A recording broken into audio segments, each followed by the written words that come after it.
আজকে আমি খুব ভয়ঙ্কর কিন্তু প্রয়োজনীয় কিছু কথা বলব। আমাদের দেশে ইসলামের নামে অনেক দল আছে। কেউ ইসলামী রাষ্ট্র কায়েম করতে চাই, কেউ সুন্নিয়ত ভিত্তিক সমাজ প্রতিষ্ঠা করতে চাই, কেউ বা খেলাফত কিংবা শরিয়া প্রতিষ্ঠা করতে চাই। কিন্তু প্রশ্ন হচ্ছে, যারা ইসলাম প্রতিষ্ঠার কথা বলছে তারা কি আদৌ ইসলামী আদর্শের উপর কিংবা নৈতিকতার উপর দাঁড়িয়ে আছে? বাস্তবতা কি বলছে?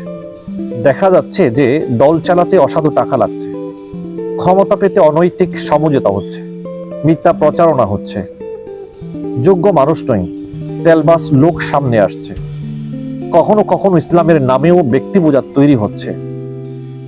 তাহলে প্রশ্ন ওঠা স্বাভাবিক যে হারাম রাস্তায় হেঁটে কি হালাল সমাজ প্রতিষ্ঠা করা সম্ভব? রাসূলুল্লাহ সাল্লাল্লাহু তাআলা আলাইহি ওয়াসাল্লাম কি এভাবে ইসলাম প্রতিষ্ঠা করেছিলেন?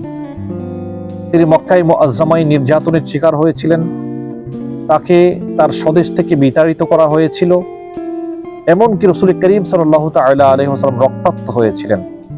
তবুও তিনি মিথ্যার আশ্রয় নেননি, অবৈধ টাকার উপর ইসলামের আন্দোলন দাঁড় করাননি কিংবা কারো সাথে অনৈতিক সমঝোতায় লিপ্ত হন। কারণ ইসলাম ক্ষমতার নাম না, ইসলাম হচ্ছে চরিত্রের নাম, তাকওয়ার নাম, সুন্দর আদর্শের নাম। আজকে সবচেয়ে বড় সংকট হলো যে আমরা ইসলাম প্রতিষ্ঠা করতে চাই কিন্তু ইসলামের সততা চাই না।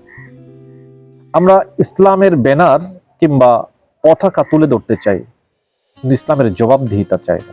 মনে রাখতে হবে, যে ব্যক্তি তার নফসের কাছে হেরে গেছে সে রাষ্ট্রের দায়িত্ব পেলে ন্যায় বিচার প্রতিষ্ঠা করবে, ইনসাফ প্রতিষ্ঠা করবে, এটা ভাবা সরলতা।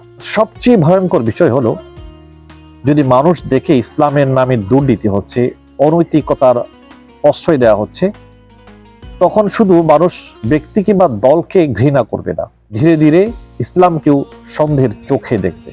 এর দায় কিন্তু অত্যন্ত ভয়ঙ্কর।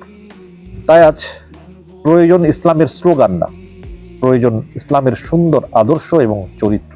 কারণ হারাম পদ্ধতিতে ইসলাম প্রতিষ্ঠার স্বপ্ন দেখা মানে আগুন দিয়ে জান্নাত খোঁজা।